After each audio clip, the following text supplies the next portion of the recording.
नमस्कार विद्यार्थी मित्रांनो, इन्फिनिटी अकॅडमीमध्ये आपल्या सर्वांचे मनपूर्वक स्वागत। मी आहे प्राध्यापक गणपत उगडे।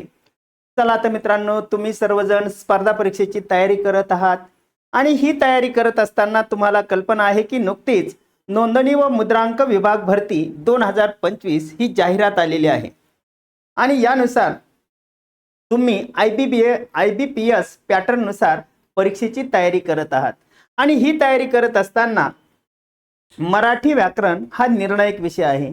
मित्रांनो, जर योग्य पद्धतीने तुम्ही अभ्यास केला तर 25 पैकी 25 म्हणजेच 25 पैकी 25 प्रश्न बरोबर येऊन तुम्ही 50 गुण देखील मिळवू शकता।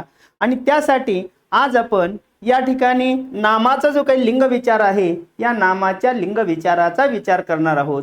अर्थातच पुल्लिंग, स्त्रीलिंग, उभयलिंग, बहुलिंग याच्यावरती परीक्षेला प्रश्न हमखास 100% गॅरंटेड काळ्या दगडावरची रेघ आहे।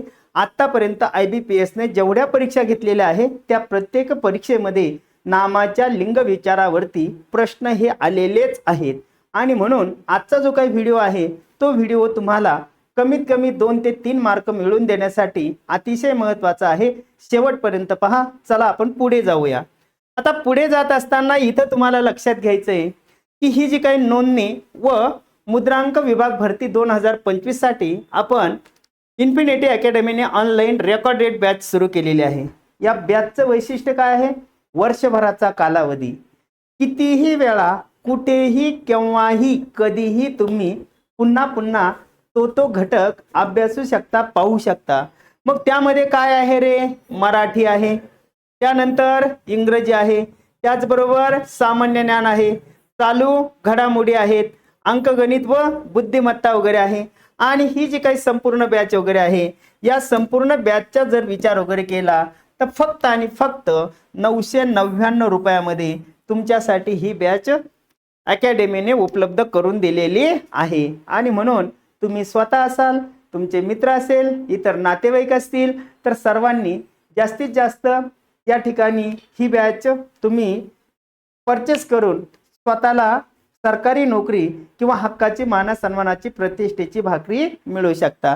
चला पुढे जाऊया आपण। आता पुढे जात असताना या घटकावरती परीक्षेला प्रश्न कसे विचारले जातात परीक्षेला तुम्हाला दिले जाईल। पहा, दिलेल्या प्रिवियस इयर क्वेश्चन दिलेल्या शब्दापैकी पुल्लिंग व स्त्रीलिंग या दोन्ही लिंगामध्ये आढळणारा शब्द ओळखा। दोन्ही लिंगामध्ये, आता दोन्ही लिंगामध्ये यालाच शब्द काय आहे रे? उभयलिंग। काय शब्द आहे? उभयलिंग। आता उभय का मतलब होता है? उभय म्हणजे दोन्ही लिंगामध्ये। आता पहा बरं का, सांगा सर तुम्हाला उत्तर येते का? मॅडम सांगा बरं। चला, कौन बनेगा करोडपती? तुमच्यापैकी कोणाचं उत्तर बरोबर येते पाहूया। चला आपण पाहूया काय होतंय ते। इथं पहिला अक्षर काय दिलेलं आहे रे? मूल दिलेलं आहे। मूल म्हटल्यानंतर ते मूल, ते मूल काय झालं रे? मूल। तो मूल म्हणतो का? नाही। ती मूल म्हणतो का? नाही। ते मूल नपुसकलिंगी। आता दांडी म्हटल्यानंतर ती दांडी, आता ती दांडी म्हटल्यानंतर स्त्रीलिंगी। इथं वेळ, आता वेळ ग्रंथकर्ता पाहूया। ग्रंथकर्ता म्हटल्यानंतर तो ग्रंथकर्ता पुल्लिंग। देवघर म्हटल्यानंतर सामासिक शब्द आहे, दुसऱ्या शब्दावरून लिंग ठरवतात। आता ते घर, आता ते घर म्हटल्यानंतर नपुसकलिंग। मग प्रश्न राहिला तुमचा तो म्हणजे या ठिकाणी वेळ हा जो काही शब्द आहे हा वेळ शब्द दोन्ही लिंगामध्ये येतो। दोन्ही लिंगामध्ये येतो। रात्रीची वेळ होती, आईला तातडीने दवाखान्यामध्ये घेऊन जाणं गरजेचं होतं, ती वेळ तशी होती, मला निर्णय घ्यावा लागला आणि तातडीने आईला दवाखान्यात न्यावं लागलं, ती वेळ। ती वेळ म्हणजे काय झालं रे? स्त्रीलिंग। आणि तो वेळ तसा होता, मला कोणत्याही परिस्थितीमध्ये निर्णय घेणं गरजेचं होतं, मग काय झालं? तो वेळ, तो वेळ याचा अर्थ पुल्लिंग। आणि म्हणून मराठी भाषेमध्ये अशी काही नामं आहेत की ती दोन्ही लिंगामध्ये येतात, म्हणून त्याला उभयलिंगी नामे म्हणतात। दुसरं एक उदाहरण देतो बरं का, मुद्दामून तुम्हाला सांगतो कारण तुमच्या लक्षात येण्यासाठी। मी म्हटलं माळ, माळ। आता माळ म्हटल्यानंतर गळ्यात घातली किंवा तुळशीची माळ। कोणती माळ आहे? माळ म्हटल्यानंतर तुळशीची माळ। आता तुळशीची माळ म्हटल्यानंतर काय होईल रे? ती माळ। आता ती माळ गळ्यातली, बरोबर आहे ना, आणि म्हणून काय झालं, ती माळ म्हटल्यानंतर स्त्रीलिंग झालं. आणि मला माळावरती अभ्यासाला जायचं आहे, तो माळ शेतावरचा काय झालं रे, पुल्लिंग. मराठी भाषेमध्ये अशी काही नामं आहेत की ती दोन्ही लिंगामध्ये येतात. मग ती कशी येतात, त्याचे नियम काय आहे, हे मी तुम्हाला या ठिकाणी शिकवणार आहेत. ओके, पुढे पहा. पुढीलपैकी चुकीची जोडी ओळखा. इथं काय म्हटलेलं आहे, पुढीलपैकी चुकीची जोडी ओळखा. आता चुकीच्या जोडीचा विचार करत असताना इथं तुम्हाला लक्षात घ्यायचंय, चुकीच्या जोडीमध्ये पहा, चुकीची जोडी तुम्हाला ओळखायची आहे. बैल पुल्लिंग, झाड नपुसकलिंग, डोंगर उभयलिंग, नदी स्त्रीलिंग, प्राध्यापक पुल्लिंग. पाहूया काय घडते ते. आता बैल म्हटल्यानंतर तो बैल, बरोबर आहे. तो इथं बैल म्हटल्यानंतर काय येणार आहे, तो बैल. आता तो बैल म्हटल्यानंतर पुल्लिंग ही जोडी तर बरोबर आहे. झाड, आता झाड म्हटल्यानंतर ते झाड नपुसकलिंग. डोंगर, आता डोंगर म्हटल्यानंतर इथं काय येईल रे, तो डोंगर पाहिजे, तो डोंगर. इथं स्त्रीलिंगी. नदी स्त्रीलिंगी, ती नदी. आणि प्राध्यापक, तो प्राध्यापक, हे पण बरोबर आहे. पण डोंगर उभयलिंगी आहे का रे, नाही. आपण काय म्हणतो, तो डोंगर. काय म्हणतो, तो डोंगर. आता तो डोंगर म्हटल्यानंतर ही जोडी या ठिकाणी चुकीची आहे. आणि म्हणून इथं काय म्हटलेलं आहे त्यांनी, इथं काय म्हटलेलं आहे, चुकीची जोडी ओळखा. आता चुकीची जोडी ओळखा म्हटल्यानंतर इथं मित्रांनो तुमच्या लक्षात येईल, तो डोंगर हे उभयलिंगी दिलेला आहे, म्हणून ही जोडी चुकीची आहे. काय पाहिजे रे, तो डोंगर असा पाहिजे. तो डोंगर काय पाहिजे, पुल्लिंग. म्हणजे लक्षात आलं तुमच्या की इथं उभयलिंगी ही जोडी कशी आहे, चुकीची आहे. हे उत्तर तुमचं काय आहे, चुकीचं आहे. येतंय लक्षात. फक्त मी तुम्हाला काय सांगतो की परीक्षेला अशा प्रकारचे प्रश्न विचारले जातात, म्हणून नामाचा लिंग विचार तुम्हाला मी सविस्तर शिकवणार आहे. आता पहा दुसरा प्रश्न. आता दुसरा प्रश्न काय लिहिला पहा, इथं लिहिलेला आहे दुसरा प्रश्न. भगवान नामाचे स्त्रीलिंगी नाव ओळखा. भगवान नामाचे स्त्रीलिंगी नाव ओळखा. देवयानी, भगवती, भगवी, देवी, देवता. चला काय असावं, काय असावं, तर इथं पहा तुम्हाला लक्षात येईल की देवयानी नाही, भगवती नाही, तर भगवान. तर याचं उत्तर आहे 2 भगवती.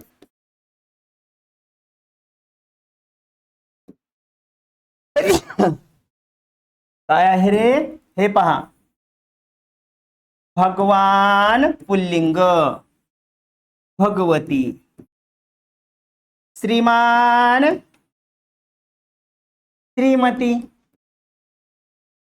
विद्वान, विदुषी, विदुषी. म्हणजे आता मी इथं नियम तुम्हाला शिकवणार आहे की मराठी भाषेमध्ये संस्कृत भाषेतून आलेली जी काही नावं आहे त्याचे काय होतं, त्याचं स्त्रीलिंगी रूप ई प्रत्यय लावून होतं. काय होतं, ई प्रत्यय लावून होतं. हे पहा, श्रीमान, इथं नीट लक्षात घ्या, हे श्रीमान, श्रीमती ई, भगवान भगवती, श्रीमान श्रीमती, विद्वान विदुषी. बरोबर आहे ना. तरुण तरुणी, ई ई आलं. म्हणजेच हा नियम आहे, हे देखील मी तुम्हाला समजावून सांगणार आहे. त्यानंतर लास्ट शेवटचा प्रश्न आहे, काय लिहिलेलं आहे पहा, मग मी शिकवणार आहे. नपुसक लिंगी शब्द ओळखा. नपुसक म्हटलेलं आहे, नपुसक. आता नपुसक लिंगी शब्द कोणता आहे पहा, नपुसक. सागवान, साग, राग, आग, तो. अगोदर आपण चुकीचे पर्याय कमी करू. चुकीचे पर्याय पहा, तो डाग, ती आग, तो राग, तो साग. आता इथं काय म्हटलेलं आहे, नपुसक लिंगी शब्द ओळखा. आता हे सगळं तो ती, ते सागवान, ते सागवानी लाकूड आहे, ते सागवान. म्हणजे उत्तर कोणतं बरोबर आहे, नपुसक लिंगी शब्द ओळखा, हे उत्तर बरोबर आहे. आणि ही बाकीची सर्व उत्तरं चुकीची आहेत, हे देखील तुम्हाला लक्षात घेणं गरजेचं आहे. आणि लास्ट शेवटचा क्वेश्चन तो आहे पहा, वाक्यात उपयोग होताना काय वाक्यात उपयोग होताना काही शब्दांचे लिंग वचन रूपात बदल होतो, त्या बदलाला काय म्हणतात? त्या बदलाला काय म्हणतात? वाक्यात उपयोग होताना काही शब्दांच्या लिंग वचन रूपात, लिंग काय आहे इथं, लिंग वचन रूपात बदल होतो, त्या बदलाला काय म्हणतात? प्रत्यय म्हणतात, विकृती म्हणतात, परिवर्तन म्हणतात, विकार म्हणतात का आकार म्हणतात? तर याचं उत्तर आहे काय आहे रे? विकार. विकार. समजा राधा शब्द आहे, हा ओरिजिनल शब्द आहे राधा. मी जर म्हटलं राधाने, राधाच्या, राधाला, राधाला, इथं कोणता प्रत्यय लागला पहा, इथं लागला ने, इथं लागला चा, इथं लागला ला. हे मूळ रूपामध्ये बदल झाला. हे आहेत शब्दांचे विकार. हे काय आहे? विकार आहे. हे काय आहे? विकार. आणि ही काय आहे रे? प्रकृती. ही प्रकृती आहे, पण हे विकार म्हणजे ही विकृती आहे. काय आहे? ही विकृती आहे. ओके. तर हा संपूर्ण भाग या ठिकाणी आपण शिकणार आहोत. ओके. चला आता मित्रांनो, नामाचा लिंग विचार IBPS पॅटर्न नुसार मी तुम्हाला शिकवणार आहे. पण शिकण्यापूर्वी याच्यावरती परीक्षेला प्रश्न कसे विचारले जातात, प्रिव्हियस इयर क्वेश्चन कसे असतात, याची मी तुम्हाला सविस्तर माहिती दिली. आता मात्र मी जे शिकवतोय त्याकडे तुम्ही काय व्यवस्थित लक्ष द्यायचं आहे. बरेच विद्यार्थी काय असतात, फिजिकली ऐकत असतात पण मनाने मात्र इतरत्र भरकटत असतात. आणि म्हणून तन मन धन एक करून मी जे नियम सांगतो ते नियम तुम्हाला नीट समजून घ्यायचे आहेत. मी सुरुवात करतोय. सुरुवात अशी आहे, नामाचा लिंग विचार. नामाचा लिंग विचार. पहा मित्रांनो, लिंग म्हणजे तरी काय, तर हे जे आपलं ब्रह्मांड आहे, हे जे काही विश्व आहे, ही जी काही सृष्टी आहे, हे जे काही जग आहे, या विश्वातील संपूर्ण गोष्टींचा समावेश वस्तूमध्ये होतो. कशामध्ये होतो रे? वस्तूमध्ये होतो. मग या वस्तूचे दोन गट असतात. या दोन गटाचा जर विचार वगैरे केला तर दोन गटामध्ये पहिला जो काही गट वगैरे आहे त्या पहिल्या गटाला म्हटलं जातं, काय म्हटलं जातं पहिल्या गटाला? तर पहिला जो गट आहे त्याला म्हटलं जातं सजीव. हा पहिला गट झाला. आणि दुसरा जो गट आहे त्या गटाला म्हटलं जातं निर्जीव. पहिला गट कोणता आहे रे? सजीव. आणि दुसरा गट कोणता आहे? निर्जीव. मग आता सजीव आणि निर्जीवाचा जर विचार वगैरे केला तर सजीव आणि निर्जीवाचा जर विचार वगैरे केला तर सजीवांमध्ये प्रामुख्याने तुम्हाला दोन गट दिसून येतील. या दोन गटामध्ये पहिला गट आहे त्याला म्हणायचं, त्याला काय म्हणायचं? मनुष्य प्राणी. मनुष्य प्राणी. आणि दुसरा जो गट आहे त्याला म्हणायचं मनुष्येतर प्राणी. एक काय आहे रे? मनुष्य प्राणी. आणि दुसरा काय आहे? मनुष्येतर प्राणी. हा पहिला गट, हा दुसरा गट. परत मनुष्य प्राण्याचा विचार करत असताना मनुष्य प्राण्यांमध्ये पुन्हा दोन गट आहे. एक आहे नर, एक आहे काय रे? पुरुष. पुरुष. आणि दुसरा जो गट आहे त्याला काय म्हणायचं? स्त्री. एक आहे पुरुष आणि दुसरी आहे स्त्री. मनुष्येतर मध्ये दोन गट आहे. एक आहे नर आणि दुसरी आहे मादी. बरोबर? एक नर आणि दुसरी मादी. मग पाहून घ्या मी काय सांगतोय. वस्तू, वस्तूचे दोन गट, एक सजीव दुसरा निर्जीव. एक सजीव दुसरा निर्जीव. सजीवांमध्ये दोन गट, एक मनुष्य प्राणी दुसरा मनुष्येतर प्राणी. त्याच्यामध्ये पुन्हा दोन गट, एक पुरुष दुसरा स्त्री. त्याच्यानंतर मनुष्येतर मध्ये दोन गट, नर आणि मादी. अगदी अमिबापासून डायनासोरस पर्यंत जे काही छोटे मोठे महाकाय प्राणी आहे ते कशामध्ये मोडतात? मनुष्येतर मध्ये मोडतात. आणि तुमच्या आमच्यापैकी काही जण पुरुष आणि काही जण स्त्री हे मनुष्य प्राणी आहे. मग आता नीट लक्ष द्यायचं आहे ते म्हणजे असं की तुम्हाला माहित पाहिजे, काय माहित पाहिजे? की लिंग म्हणजे काय.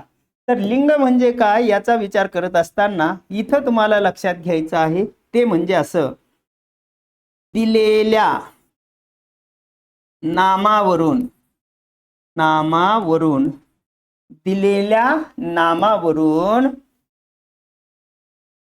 स्त्री की पुरुष स्त्री की पुरुष, दिलेल्या नामावरून स्त्री की पुरुष, त्यानंतर नर की मादी, नर की मादी, नर की मादी. या ओळखण्याच्या ज्या काही खुणा किंवा चिन्ह आहे, ह्या ओळखण्याच्या, या ओळखण्याच्या खुणा किंवा चिन्ह, खुणा किंवा चिन्ह यालाच मराठीमध्ये लिंग व्यवस्था असे म्हणतात. परत एकदा पहा, दिलेल्या नामावरून स्त्री की पुरुष, नर की मादी, ह्या ओळखण्याच्या ज्या काही खुणा आहे, हे ओळखण्याचं जे काही चिन्ह वगैरे आहे, त्या चिन्हाला मराठीमध्ये लिंग व्यवस्था असे म्हणतात. लक्षात आलं काय सांगितलं? दिलेल्या नामावरून स्त्री की पुरुष, नर की मादी, ह्या ओळखण्याच्या जे काही खुणा आहे, हे ओळखण्याचं जे काही चिन्ह आहे, याला मराठीमध्ये लिंग व्यवस्था असे म्हणतात. मग मित्रांनो, या लिंगाच्या संदर्भात विचार करत असताना लिंगाचे मुख्य प्रकार किती आहेत रे? लिंगाचे मुख्य प्रकार हे 3 आहेत. किती आहेत? 3. या 3चा जर विचार वगैरे केला तर 3 मध्ये तुम्हाला इथं लक्षात घ्यायचं आहे, हे पहा, हे आहे 3 लिंग प्रकार. या लिंग प्रकारामध्ये 3 प्रकार आहे. एकाला म्हटलं जातं पुल्लिंग,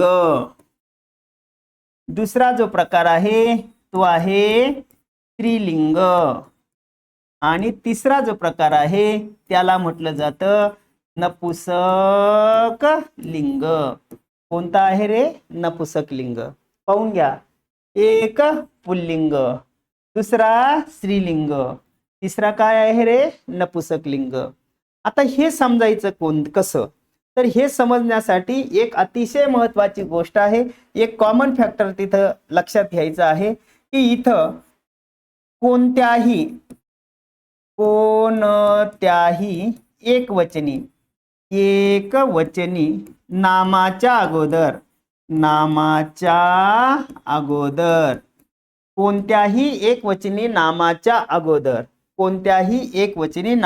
अगोदर इथं तुम्हाला लक्षात घ्यायचं आहे, ते म्हणजे असं, कोणत्याही एकवचनी नामाच्या अगोदर तो हे सर्वनाम वापरल्यास पुल्लिंग ठरवतात. जसं तो राम, तो श्याम, तो रस्ता, तो ससा, तो मासा. पक्क लक्षात ठेवा, कोणत्याही एकवचनी नामाच्या अगोदर तो हे सर्वनाम वापरून पुल्लिंग ठरवतात. पक्क लक्षात ठेवा बरं का. परत कोणत्याही एकवचनी नामाच्या अगोदर तो हे सर्वनाम वापरून पुल्लिंग ठरवतात. दुसरी बाजू ते म्हणजे अशी की कोणत्याही एकवचनी नामाच्या अगोदर ती हे सर्वनाम वापरून स्त्रीलिंग ठरवतात. ती सीता, ती राधा, ती खुर्ची, ती मिरची, ती सासू, ती वही, काही पण तुम्ही लिहू शकता. आणि त्यानंतर कोणत्याही एकवचनी नामाच्या अगोदर तो ती वापरून लिंग निश्चित होत नाही. अशा वेळी ते हे सर्वनाम वापरून लिंग ठरवतात. मग ते लेकरू, ते कोकरू, ते शिंगरू, ते शहर, ते काय आहे रे? शहर. आता पक्क लक्षात ठेवा, लिंगाचे मुख्य प्रकार 3, पुल्लिंग, स्त्रीलिंग, नपुसकलिंग. आता हे ठरवलं कसं? तर ते ठरवलं असं, कोणत्याही एकवचनी नामाच्या अगोदर तो हे सर्वनाम वापरून पुल्लिंग ठरवतात. बरोबर आहे ना? त्याच्यानंतर काय सांगितलं? कोणत्याही एकवचनी नामाच्या अगोदर ती हे सर्वनाम वापरून स्त्रीलिंग ठरवतात. नंतर काय सांगितलं? नंतर सांगितलं कोणत्याही एकवचनी नामाच्या अगोदर ते हे सर्वनाम वापरून नपुसक लिंग ठरवतात. झालं. पहा किती सोपं आहे. तो वापरला पुल्लिंग, ती वापरली स्त्रीलिंग, ते वापरलं नपुसक लिंग. तो हे सर्वनाम वापरल्यास पुल्लिंग, तो राम, तो रस्ता, तो श्याम. ती हे सर्व, ती सीता, ती गीता, ती खुर्ची, ती मिरची. ते वापरल्यास ते, लेकरू ते, कोकरू ते, शिंगरू ते, शर पिल्लूदर्शक शब्द. मग आता पहिला नियम सांगितला तो वापरल्यास पुल्लिंग, दुसरा नियम सांगितला ती वापरल्यास स्त्रीलिंग, आणि तिसरा नियम सांगितला ते वापरल्यास नपुंसकलिंग. झालं? ओके, चलो आगे बढ़ेंगे. आता आता मात्र तुम्हाला लक्षात घ्यायचं आहे की काही नाम ही दोन्ही लिंगामध्ये येतात आणि म्हणून त्यांना म्हणायचं नियम. नियम कितवा आहे? नियम 4. पहिला नियम पाहिला तो, दुसरा नियम पाहिला ती, आणि आता तिसरा नियम काय आहे? तिसरा नियम पाहिला आपण ते. आता चौथा नियम काय सांगतो? चौथा नियम सांगतो नियम 4. उभयलिंगी नाम, उभयलिंगी नामे, उभयलिंगी,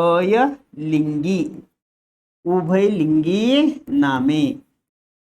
आता उभयलिंगी नामाच्या संदर्भात विचार करत असताना इथं तुम्हाला लक्षात घ्यायचं आहे की दोन्ही लिंगात जी नामे असतात, दोन लिंगात जी नामे असतात त्या नामांना उभयलिंगी नामे असे म्हणतात. मग तुम्ही म्हणाल कसं? तर त्या उत्तराचा जर विचार वगैरे केला तर त्याचं उत्तर आहे असं, पाहून घ्या.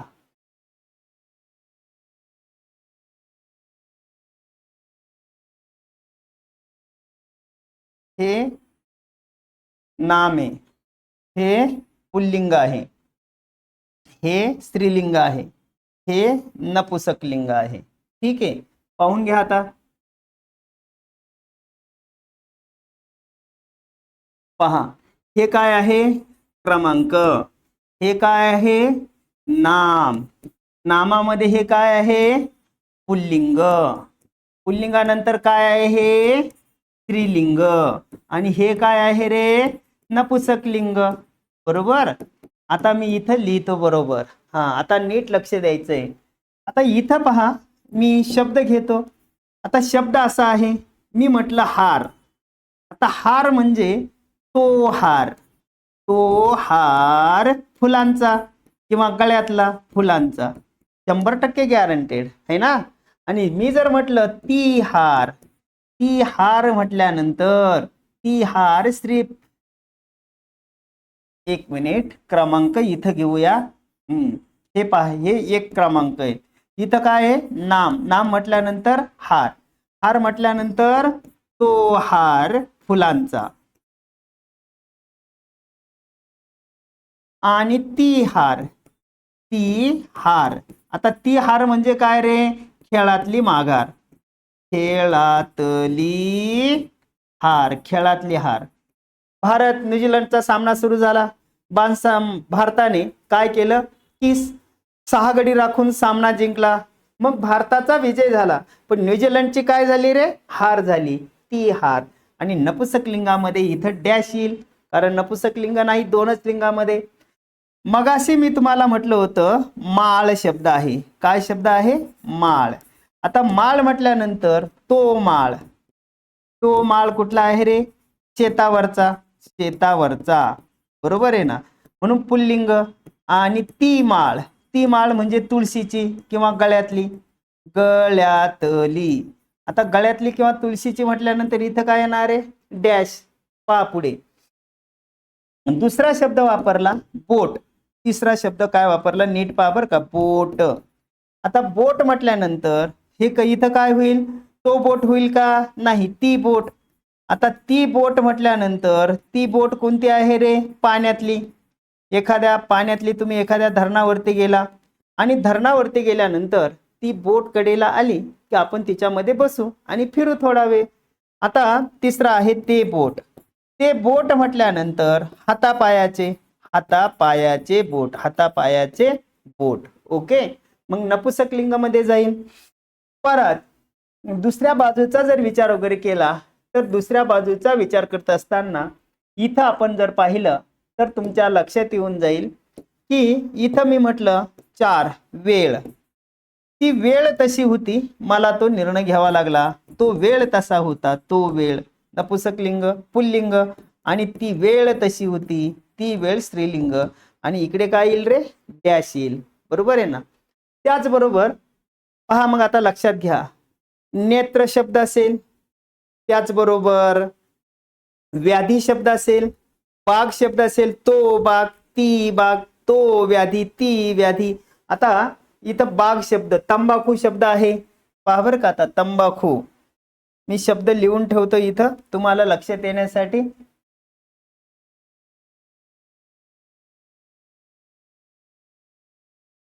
पाचवा तंबाखू, तो तंबाखू, ती तंबाखू, तो तंबाखू. म्हणजे इथं तंबाखू पुल्लिंग पण आहे आणि स्त्रीलिंग पण आहे. सहावा आहे व्याधी. व्याधी हा शब्द, तो व्याधी, ती व्याधी, इकडे डॅश येईल. मी जर म्हटलं त्या ठिकाणी नेत्र, नेत्र शब्द वापरल्यानंतर तो नेत्र पुल्लिंग आणि इथं ते नेत्र नपुसकलिंग, ते नेत्र, नेत्र नपुसकलिंग. आणि तो नेत्र कसा होईल? तो नेत्र पुल्लिंग. तो व्याधी, ती व्याधी, तो व्याधी, ती व्याधी. आता तो व्याधी पुल्लिंग, ती व्याधी स्त्रीलिंग, तो तंबाखू, ती तंबाखू. झाला, नियम झाला. मराठी भाषेमध्ये अशी काही नामं आहेत की ती दोन्ही लिंगामध्ये येतात, जसं बाग, तो बाग, ती बाग. म्हणून याला काय म्हणायचं? उभयलिंगी नामे असे म्हणतात. ठीक आहे, आलं लक्षात? चालायचं पुढे.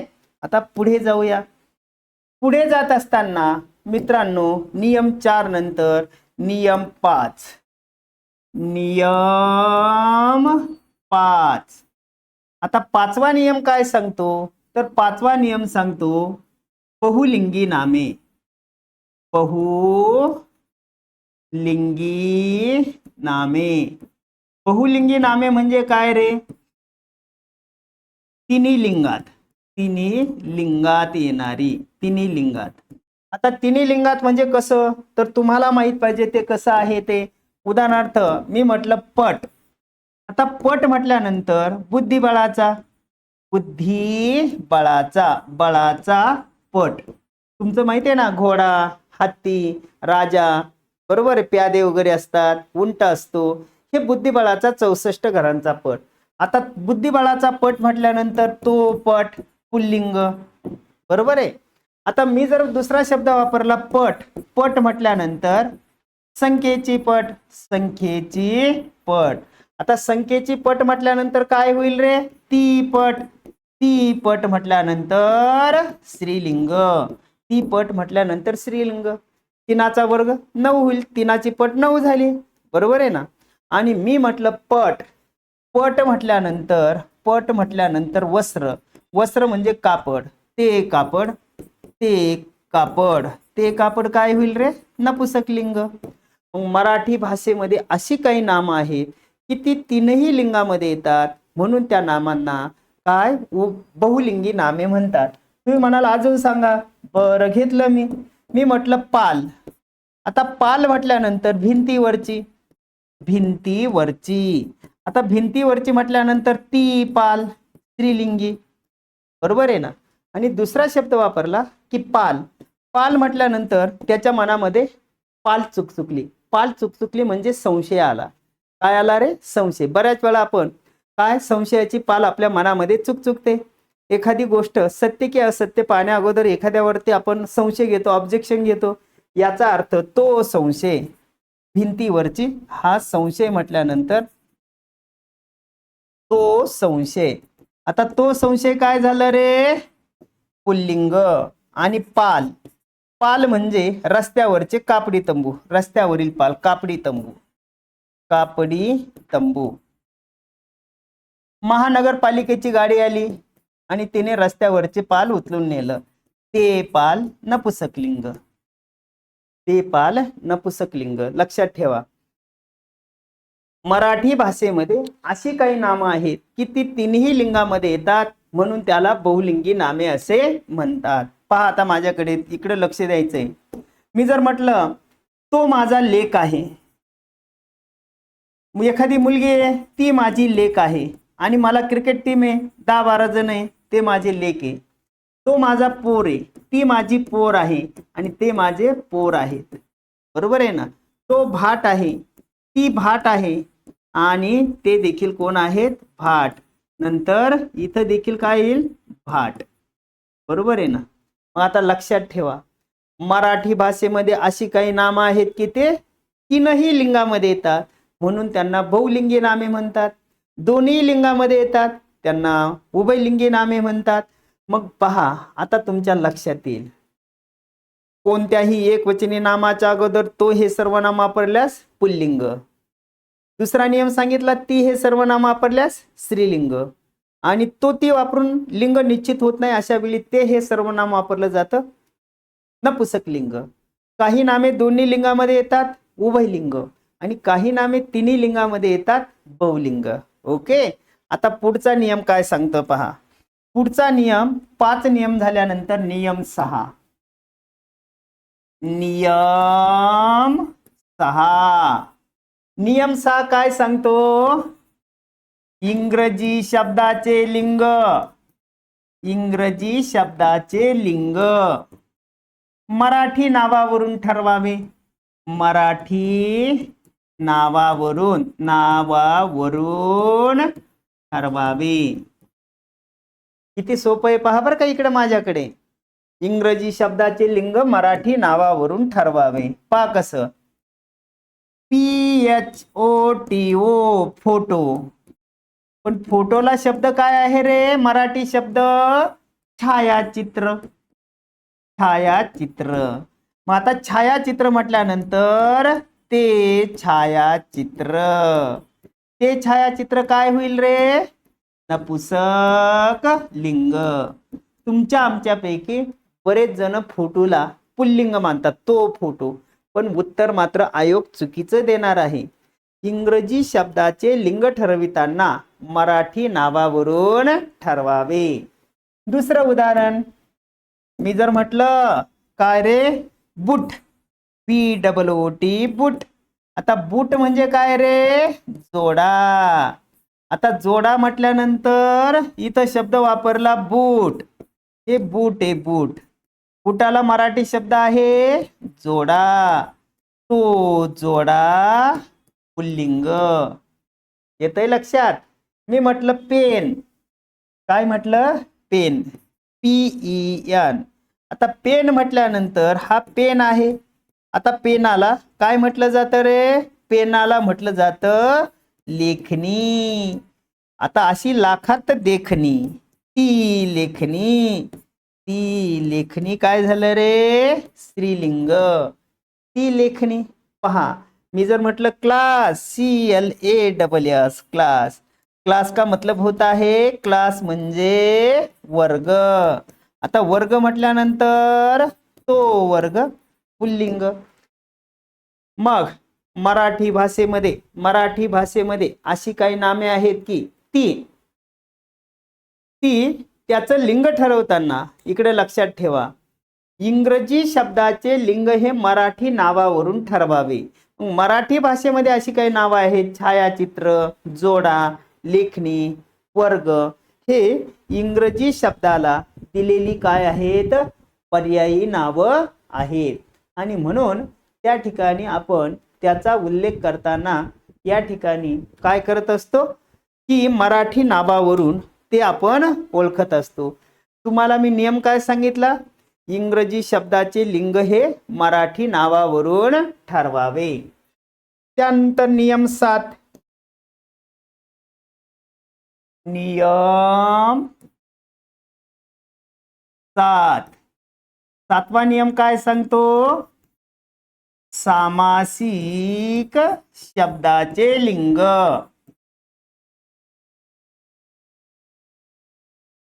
मराठी नावावरून ठरवावे.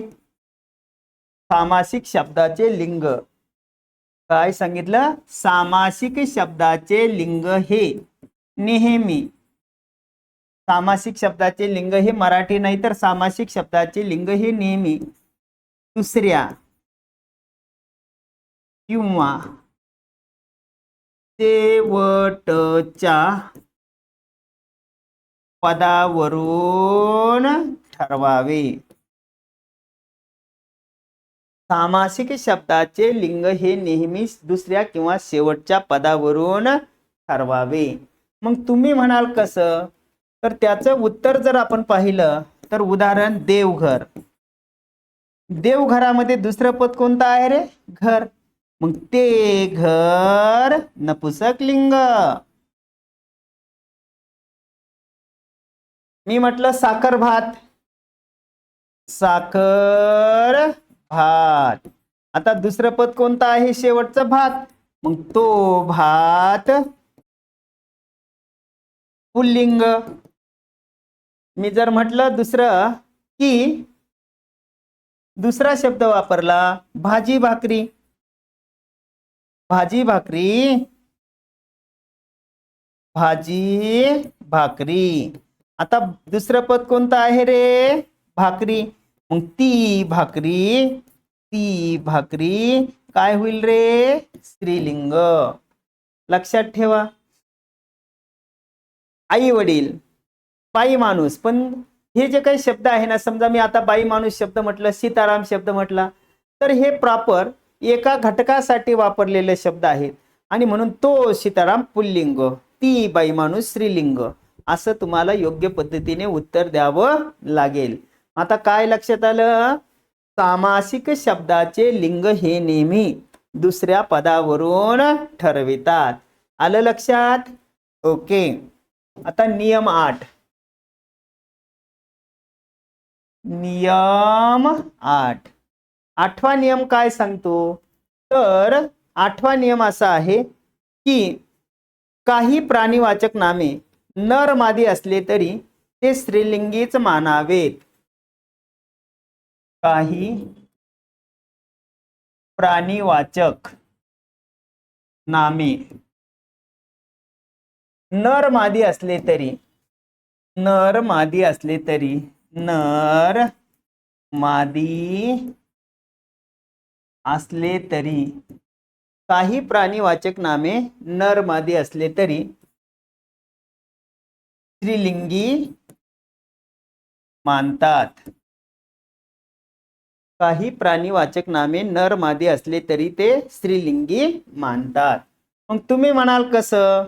उदाहरणार्थ घुस. आता तो घुसा होईल का? ती घुस, स्त्रीलिंग. बरोबर आहे ना? नंतर ऊ, ती ऊ. नंतर जळू, ती जळू. नंतर पिसू, ती पिसू. त्यानंतर घार, ती घार, ती घार. बरोबर आहे ना? मैना, ती मैना. मराठी भाषेमध्ये अशी काही नामे आहेत की ती नर मादी असली तरी, मराठी भाषेमध्ये अशी काही प्राणीवाचक नामे आहेत ती नर मादी असले तरी कशी मानली जातात रे? ती नर मादी असले तरी ती स्त्रीलिंगीच मानली जातात. हा मराठी भाषेचा काय आहे? नियम आहे 8वा. ठीक आहे, आलं लक्षात? त्यानंतर नियम 10. नियम 8 नंतर नियम 9. नियम 9 काय नियम आहे? काही प्राणीवाचक नामे नर मादी असले तरी, नर मादी असले तरी ते पुल्लिंगीच मानावेत. पुल्लिंगी मानतात. काही कसं मानलं जातं? पुल्लिंगी मानतात. आता उदाहरणार्थ पहा. मी जर म्हटला तो ससा,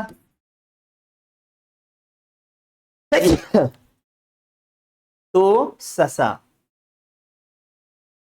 नंतर तो टोळ, तो गरुड, तो कावळा, तो कावळा. पहा, तो ससा, तो टोळ. ससा सशी होईल का रे? नाही. टोळी होईल का? नाही. गरुडीन होईल का? नाही. कावळीन होईल का? कावळी नाही होणार. तो कावळा. मग मराठी भाषेमध्ये अशी काही नामे आहेत की ती नर मादी असले तरी ते कसे मानले जातात रे? पुल्लिंगीच मानले जातात. कसे मानले जातात? पुल्लिंगी. ओके. कितवा नियम झाला हा? 9वा. नीट लक्षात ठेवा, मराठी भाषेमध्ये अशी काही प्राणीवाचक नामे आहेत की ती नर मादी असले तरी ते कसे मानले जातात रे? पुल्लिंगी. ठीक आहे. नियम 10.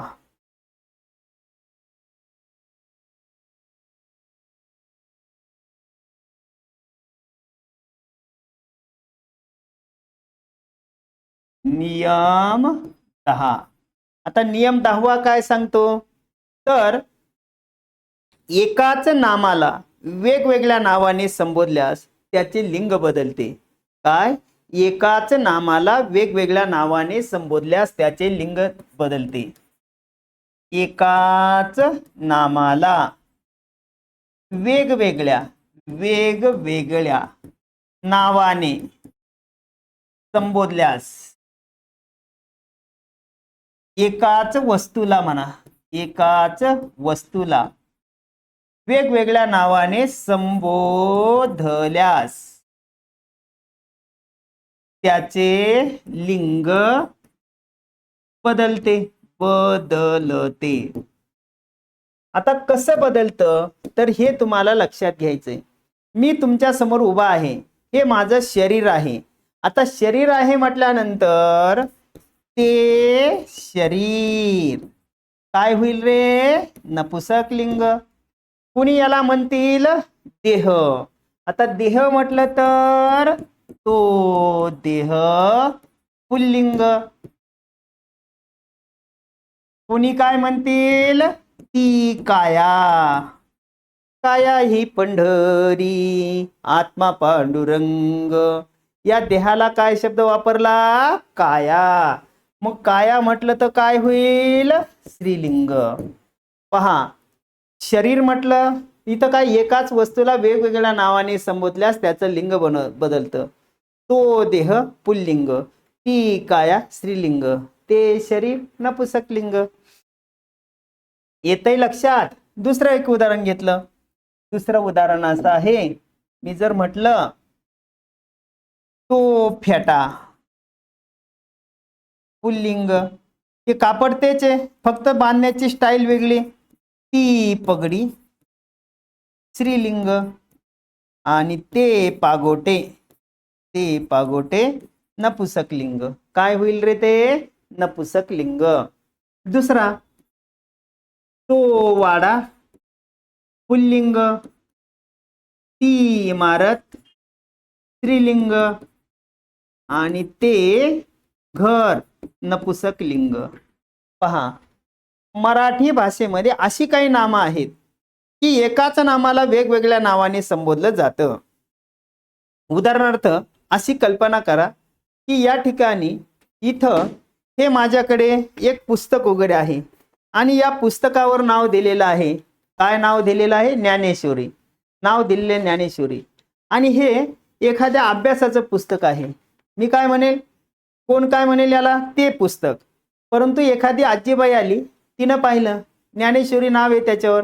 भाऊ, तो ग्रंथ कशाला घेतला? ठेव तिकडं. तिनं त्याला शब्द काय वापरला? ग्रंथ. एखादा आजोबा आला, तो म्हटला भाऊ ती पोथी कशाला हातामध्ये घेतली? ठेव तिकडं. मग त्याला काय म्हटलं? पोथी म्हटलं तर स्त्रीलिंग. पहा, पुस्तक म्हटलं नपुसक लिंग, ग्रंथ म्हटला पुल्लिंग, पोथी म्हटली स्त्रीलिंग. समजा हे माझं घर आहे, आता ते घर म्हटलं तर नपुसक लिंग. पण काहींना मोठेपणा मिरवायची सवय असते. तो माझा वाडा आहे पुल्लिंग आणि ती माझी इमारत आहे, काय होईल रे? स्त्रीलिंग.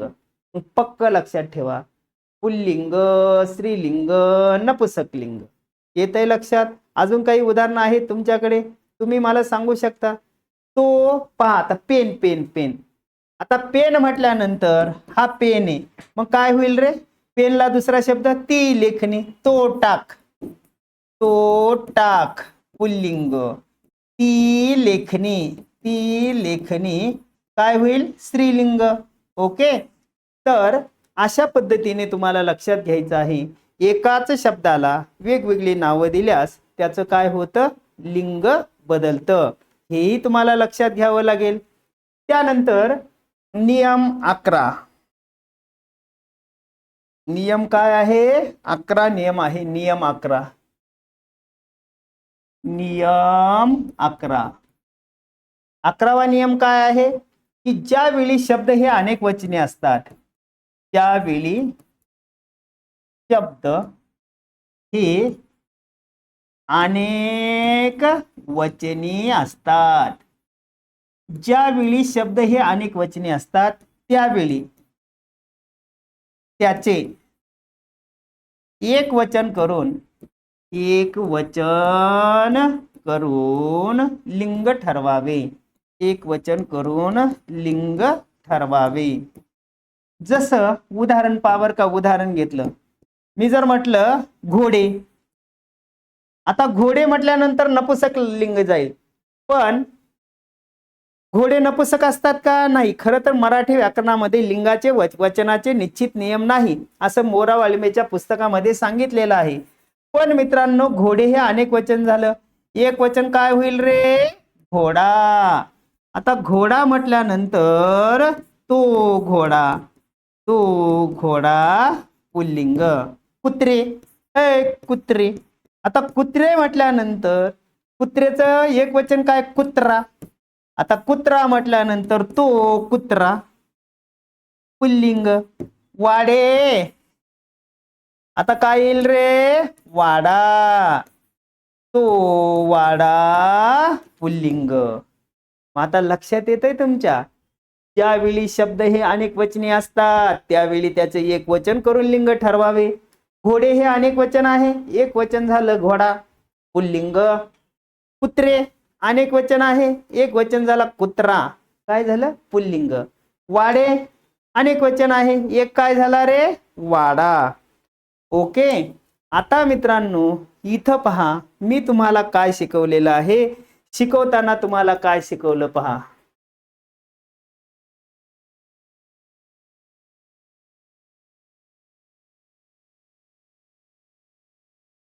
मी तुम्हाला शिकवलं की लिंग विचारावरती परीक्षेला अशा प्रकारचे प्रश्न विचारले जातात. आणि मग मी तुम्हाला हे 2-3 प्रश्न वगैरे घेतले. 2-3 प्रश्न घेतल्यानंतर 5 प्रश्न घेतले आणि इथून पुढे शिकवायला सुरुवात केली. इथून शिकवायला सुरुवात केल्यानंतर तुमच्या लक्षात येतंय की या ठिकाणी पहा, दिलेल्या नामावरून स्त्री की पुरुष, नर की मादी ह्या ओळखण्याच्या ज्या काही खुणा आहे या खुणांना काय म्हणायचं? लिंग असे म्हणतात. लिंगाचे मुख्य प्रकार 3 सांगितले. पुल्लिंग, स्त्रीलिंग, नपुसकलिंग. तो वापरला पुल्लिंग, ती वापरली स्त्रीलिंग, ते वापरले नपुसकलिंग.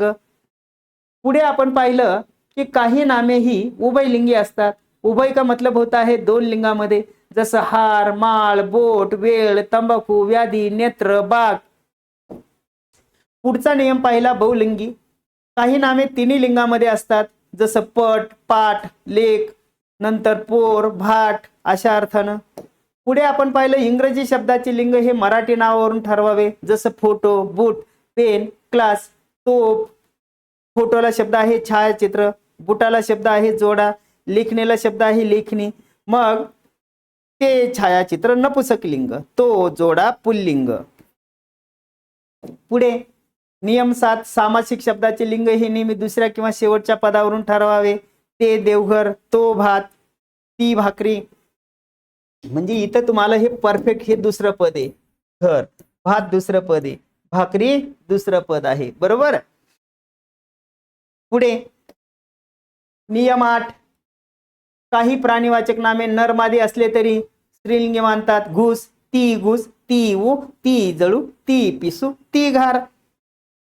काही प्राणीवाचक नामे नर मादी असले तरी ते पुल्लिंगी मानतात. तो ससा, तो टोळ, तो गरुड, तो कावळा, तो साप. सापीन म्हणतो का आपण? तो साप. ओके.